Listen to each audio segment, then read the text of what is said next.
Hey there folks, welcome to Spectrum Pulse. We talk about music, movies, art, and culture, and now it's time for a new episode of The Trailing Edge for September of 2018. Now, if you might notice that this is very much of a handheld situation I'm working about here, I wanted to switch things up with The Trailing Edge, keep it a little bit looser, more like what I was doing on vacation. And on that note, I'm hoping to knock these out a little bit faster, maybe even bucket some albums together that seem to have fitting a common theme, so I can get Trailing Edge episodes out grouped a little bit better, a little bit more quickly. And on that topic, let's start with something that's been on my schedule for some time now.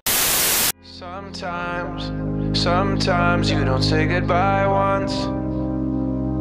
You say goodbye over and over and over again, over and over and over again. I gotta admit, I was worried about this record. See, when Mike Shinoda put out the post-traumatic EP that I also covered on The Trailing Edge a lot earlier this year, I thought that would be enough. He got out a lot of his feelings surrounding the passing of Chester Bennington, and it was short form enough that it didn't feel like he needed to dwell on it, mostly because I was getting the disconcerting feeling that he might not exactly have a lot to say on the subject. And so, when we saw the full-length album put out with all the songs from the post-traumatic EP tacked onto the beginning, well, I had some questions or concerns what this would look like for Mike Shinoda going forward in a solo career, because, and I have to break this to you, he's average at best as a frontman. A lot of his singing, he tries to contort through a lot of auto-tune and vocal filters, and it doesn't sound all that interesting or good. And as a rapper, he's average at best. A lot of his wordplay is pretty basic, his flows are okay, but nothing special. He just does not stand out in that lane. He doesn't have that magnetism or charisma that made Chester Bennington so powerful as the face of Linkin Park. Even the parts of rapping that he did back on Linkin Park albums, they weren't nearly as visceral or gripping, and while I might remember some of them because I didn't think they were bad, they weren't really great either. And thus, when you have a project that is all this brand of rapping and singing against very blown out, very really dated sounding, a lot of synth production and keyboards and some guitars that are swallowed up in the reverb, it sounds like something that Linkin Park would have rejected in 2012, and honestly, that was not a good era for Linkin Park. The sound just did not feel all that interesting, and especially what's going forward in electronica, it's not nearly as experimental or groundbreaking as even Linkin Park kind of tried to be in their mainstream adjacent rap rock fusion that they're going for here. And really, the guest stars don't add a lot here. MGK is here for whatever that's worth, and honestly, it's not a bad verse, but then you also got Chino from Deftones, and yeah, he was not impressive there handling a hook at all. I was not impressed by his contribution. But at the end of the day, if you're gonna title a record like this post-traumatic, you have to think that there'd be some level of deeper insight into what Mike Shinoda has been contemplating in the aftermath of Chester's death. And the sad fact is that I think there's some moments of it, but really the majority of the arc we got in its most direct form came on the post-traumatic EP, and it's present here again because a lot of the rest of the songs, you get flexing, you get some love songs and breakup songs that I guess if you kind of squint at some of the details, you might think they could be about Chester, but sometimes they are most definitely not. And it just feels like when putting together a solo project, Mike Shinoda tried way too hard to focus on too many things, and it ultimately doesn't wind up feeling all that cohesive. He honestly feels a little bit lost as a frontman of his own. I am not remotely convinced he could carry a project like this just in terms of his vocal presence and delivery, but when it comes to a lot of the content, it's just not there. I remember reading something that Steven Hyden did when he discussed how Linkin Park would write hooks, and how they would carefully refine all their hooks and write them hundreds of times in order to make sure they come out right and they're as catchy and visceral as they possibly could be. Well, that's the case. I don't think it happened for this time around because this album did not stick in my memory whatsoever. A lot of the melodies fade to the background really quickly, and while I wouldn't precisely say it's bad, it's not memorable. So if you're a die-hard Linkin Park and specifically Mike Shinoda fan, check it out. But for me, 5 out of 10, only recommended for the die-hard set. It's really a side project at best. Trains in the night, sweet by waterlight, the morning sun comes laced with faces of you.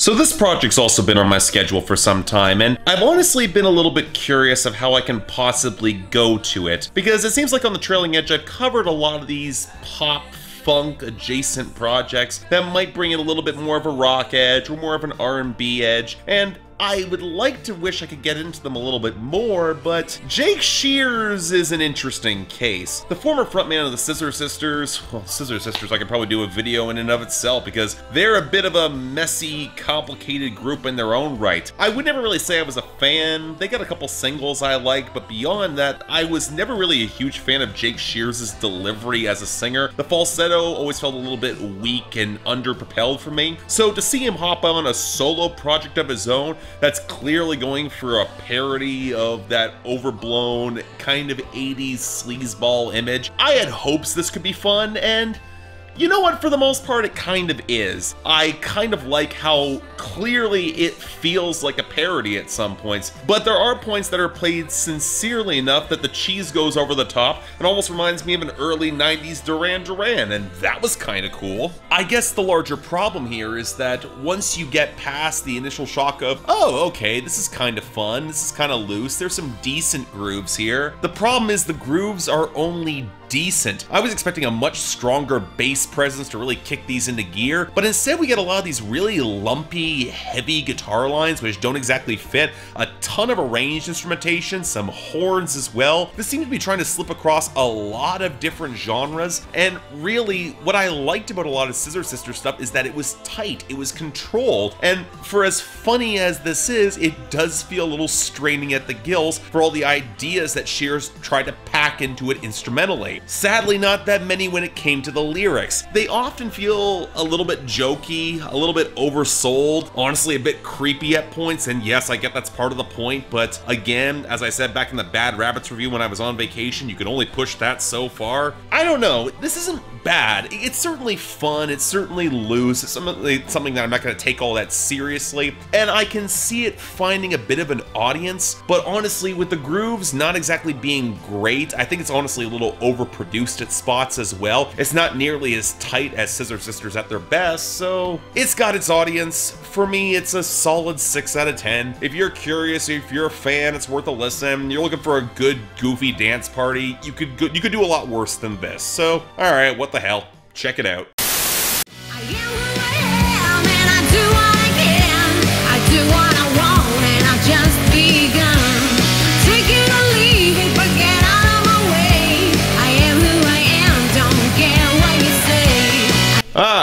This album. Is it even really fair to call this an album? It feels more like a compilation, and while I've talked about these sort of very indie, extremely underground Bandcamp compilations before, normally there's some deeper sense of an overriding theme or an idea, or at least some sort of coherent concept that would kind of wrap it together. This case, no, I don't got it this time around, folks. I'm sorry. I wanted to like this a fair bit more than I did because at some point, some of the electronic elements are reasonably well produced. They've got some interesting progressions that happen here, but to even call this a pure electronic record is kind of off the gills because there are hip-hop cuts and there's some extremely experimental cuts that border on screamo and honestly got a little bit grating for how overblown they were. And then there's a song that's basically a glam rock song that, yeah, it sounded fine, but it also sounded nothing like anything else on the project. It was weird. I don't know, folks, like, this has its audience. I appreciate the fact that it actually had some wild characteristics. You're not gonna expect what's gonna come up on the track listing here, and there were some decent performances. There's some decent grooves here. Some of the electronic elements, I will say again, sound well produced. The problem here is, honestly, there's no cohesion at all. There's not even an attempt at cohesion. It feels confused. It feels all over the place. You're gonna get scattered moments, but there's no solid flow to it, and you kind of need to have flow when you have a compilation like this. I wish there was lyrical ideas that somewhat tied together, but that went pretty much out the window. I don't know, guys, like, I wanted to like this, I wanted to get behind it, but I can only support so much. And really, at the end of the day, it's not even so much that it's bad as it is very underwhelming and kind of average. So, strong 5 out of 10. If you're curious, check it out.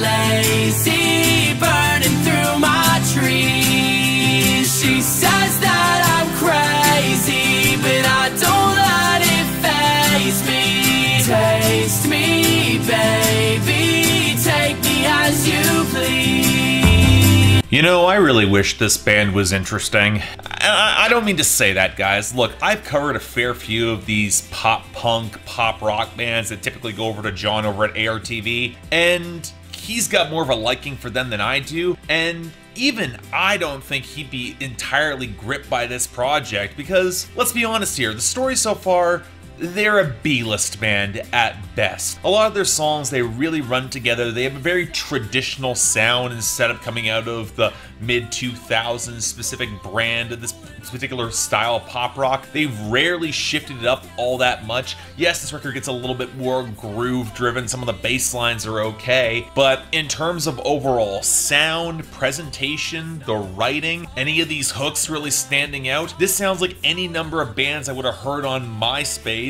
or maybe getting a brief blip of airtime in the mid to late 2000s. And the sad thing is that this band isn't terrible per se, because there is a part of me that still appreciates this sound, and I dare say this is probably their best project of the four of them that I've heard that they've put out over the past decade, but it's not all that interesting. I would struggle to recall a single hook from this album that really stuck with me, and the whole thematic conceit dealing more with drug use and abuse and addiction, it feels really undercooked. There's just not a lot here to really call out, so very light 6 out of 10. If it's in your vein and genre, check it out, but I'm not coming back to this. It's passable, but only barely.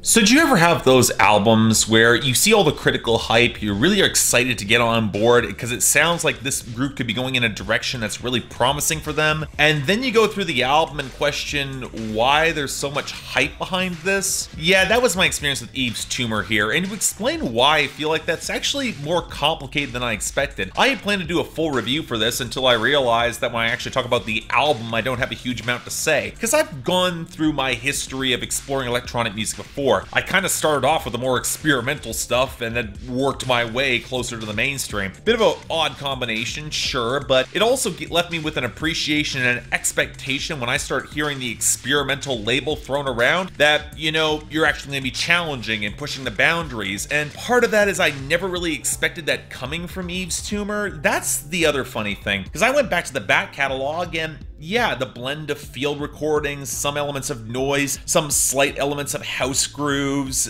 There was some promise, but I was never really happy with how it was blended together, specifically with the percussion. It always felt clean, but never in a way that really popped or sparkled for me, and the grooves were always underwhelming. And here, it sounds like that template and formula just blown up with Warp's money. So in other words, you got the field recordings that are a little bit more dense, a little bit more lush. You pair in a bunch of string sections. The noise is a little heavier, not that much heavier compared to what's going on in noise. And it's all smashed together, including some elements of alternative rock that are brought in. And yeah, the genre fusion doesn't work there. I'll be very blunt and say that the singing on this album is what really cripples it for me, because the guy sounds like the frontman of Sugar Ray. He's got that same sort of nasal, drawling delivery that does not fit for the level of bombast and sincerity and attempt at soulfulness that this record's trying, especially with how the vocals are mixed. Again, they come across as very clean, and they don't really fit against more textured,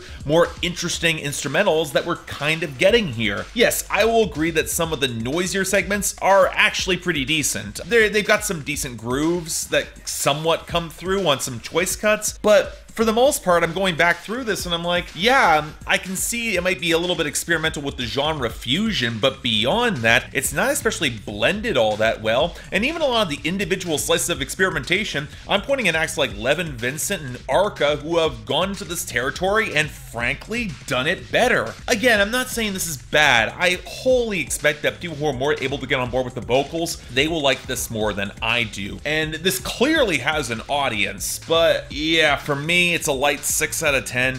Check it out if you're curious. I know this brand of electronic music and experimental music will have its audience, but for those of us who have been closer to that brand of experimental electronic music and are just looking at this now, I'm not mesmerized.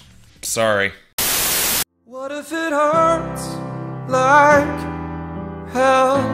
Then it'll hurt like hell. Come on over here. I'm in the ruins too. You know, I remember when I used to be a huge fan of Snow Patrol. Not even joking, I've seen them live opening up for Coldplay and they're legitimately great. They're one of those adult alternative bands that broke out in the early to mid 2000s and had some consistent quality. Yeah, they were sentimental, very earnest, almost a little cloying at points, but it worked because Gary Lightbody could sell it. And yeah, it was stridently uncool music, but occasionally you could have some real distortion and firepower behind it. And I'll admit, going into this album, I was questioning how well it would translate in 2018. Their last album was in 2012, and the best thing I can say about it is that it's uneven. I don't think it's exactly bad, but I wasn't crazy about it either. And honestly, I think this is worse. That's one reason that there hasn't been a lot of conversation about Snow Patrol, is that I honestly don't think that they had a clear idea of where they wanted to take this, so they ended up pushing it a bunch of different directions, and the sad fact is that it's revealing the fact that the band has a kind of limited lane and scope, because all the electronic, overblown percussion, some of the more fluttery acoustic sections that almost remind me of something of the early kind of indie folk push that broke out in the mainstream around 2011, 2012. I mean, they're here, they try for it, but it doesn't really click. Yeah, especially with some of the overblown production and the heavier beats. They don't really mix well. They feel like they're really clashing awkwardly with some of the attempts at distortion. Thicker, more guitar-driven melodies that honestly leads to the best moments on the album. Like, the ballads are okay, but really, one reason I like going back to Snow Patrol is that it actually had a little bit of firepower when they wanted to. But here's the thing.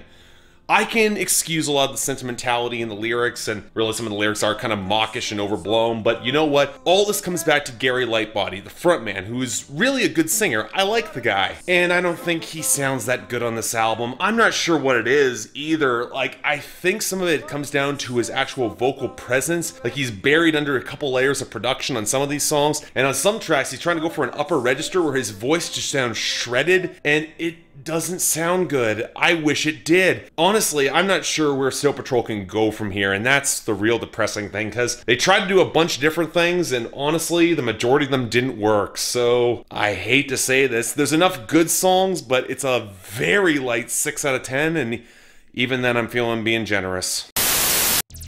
I'm in the sky, I'm in the sky, I'm in the sky on me, and it all happens right on me.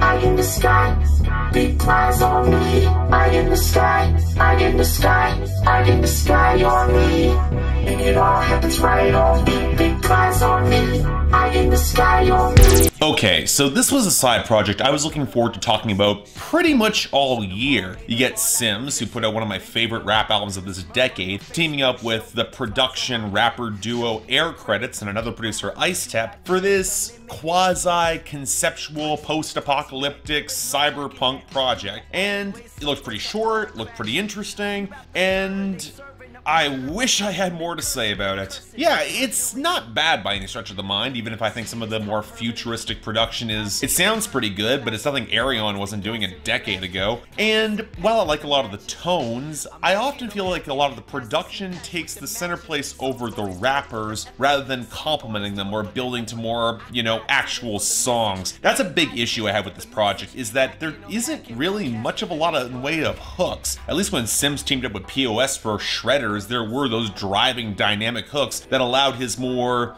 slightly low-key but off-kilter style to really bounce off of. But here, all he's stuck with is the other rapper, Show You Suck, and you know what? They don't really have the same level of chemistry, and without those driving hooks, it's a little bit stark to realize when you start digging into the rhymes how much Sims is just operating on a different level. There's a real mismatch in quality there, and that does get distracting. But more to the point, without those driving hooks, a lot of these songs just feel kind of like fragments. Not bad fragments. I like some of the sci-fi imagery that is pulling upon stuff that Sims has used in the past, and Air Credits for that matter too, but in the most part, I like the ideas, I like the imagery, but it feels, I don't want to say it like a demo, but it feels like it needs a lot more development into a fuller project, maybe telling a little bit more of a story. Even a lot of the imagery we get here, it's not so much abstract as it just feels a little bit unfinished, lacking that a little bit of extra detail to make their cyberpunk storytelling really connect and really click, or maybe make some of the beats a little bit more bombastic or harsh or noisy, because really throughout the first half of this project it doesn't really get going.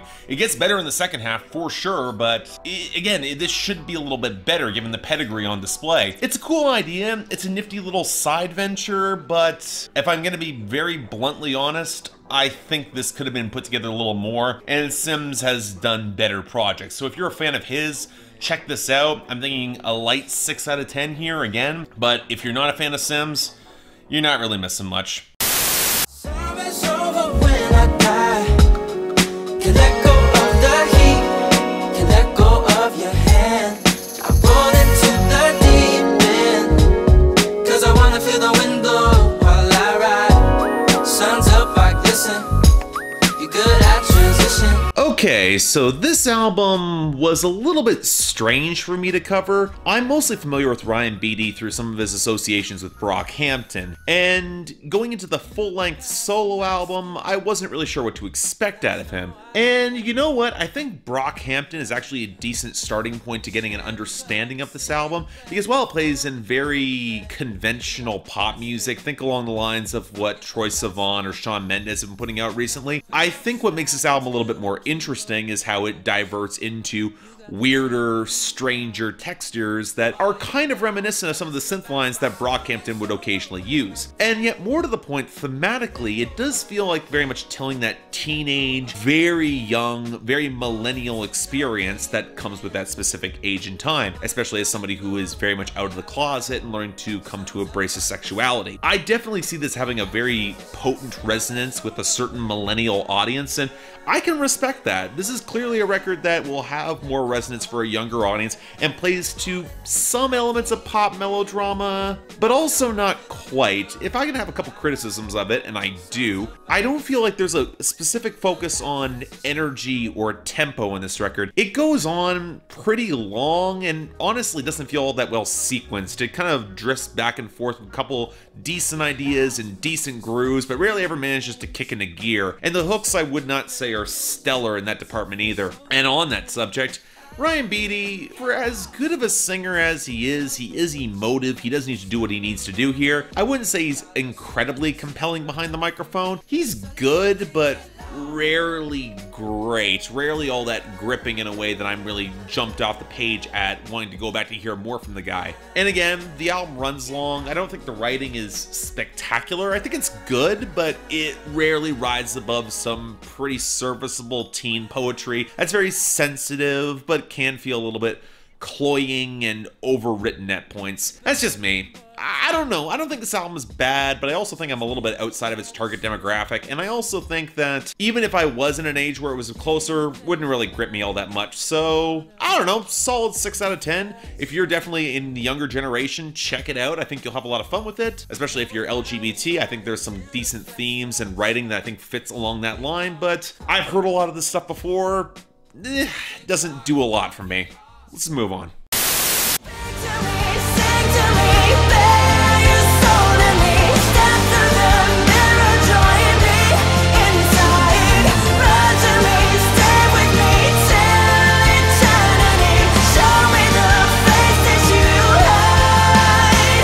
I gotta be honest here, folks, this was one of those albums I did not really want to cover in a full review. That's why it's here. And the reason why is that I've been listening to symphonic metal going on 15 years. I know the genre, and that means I know the difference between the genuine articles like Epica, Nightwish with Temptation, maybe Avantasia in a pinch, and the wannabes. The bands that don't quite hit that same swell and height and level of experimentation, typically because of a genre, or in some cases, you get the bands that tilt more into a pop friendly sound, but don't really embody the true elements of symphonic metal that make the genre so powerful at its best. Now, I'm not against more pop-leaning metal. In fact, I've been on the record saying that there should be more metal bands willing to embrace a pop structure. But the key thing with that is that the songs remain as catchy and gripping, and the sad fact is that if you go to some of these symphonic metal bands, and Beyond the Black is one of them, spoiler warning, you're just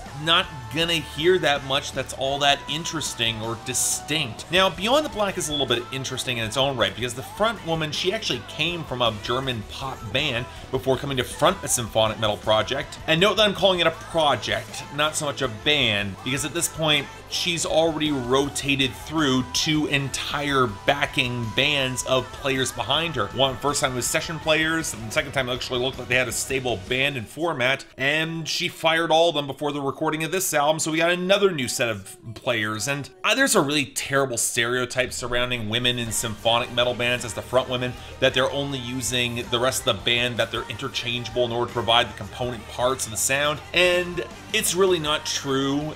But if there's somebody who comes the closest to embodying that ugly stereotype, it's her. And the sad fact is that the music's not really good enough to make up for it. Sure, they got the producer working in from Avantasia, so the sound is actually modestly better mixed. The bass and the drums are still muddy at points, and really I question how well some of the symphonic elements are actually positioned within the mix. They sometimes just feel a little off kilter or not as full-bodied or distinct as they should. But you know what, I'm dancing around the issue.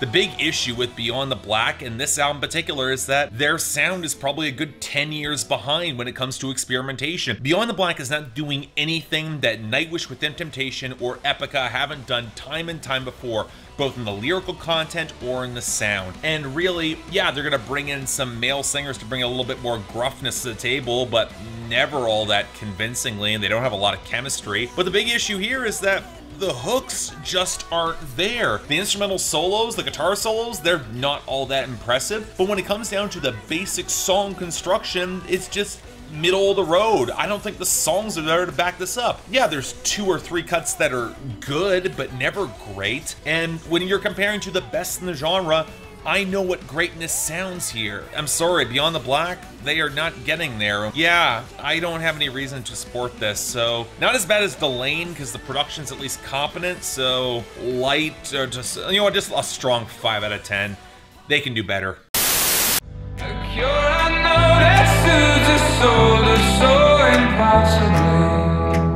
A moment's silence when my baby puts the mouth on. You know, I bet there are some of you that are a little bit surprised this is not a full review, especially given how much I praise Hozier's self-titled debut back in 2014, easily calling it one of the best albums of that year, and if I'm being honest with myself, one of the best of the decade. I really do love that smoky, thick, curdled royal of blues and soul and gospel and garage rock. There was a lot of edge and firepower to that album. Hozier was a titan behind the microphone with a really distinctive sound, and a lot of the lyrics really stepped into some powerful melodrama that I was really able to soak into. And not only that, there was so many good songs in that album, drenched in that time and era and respect for the iconography. Hell, my favorite song of 2014, Jackie and Wilson, was on that album. I still go back to that record to this day, and it's been 4 years. I was excited for this, and given that we were only getting an EP, I'll take whatever we can get, but really all 4 songs had to be great to really hook me, and they don't.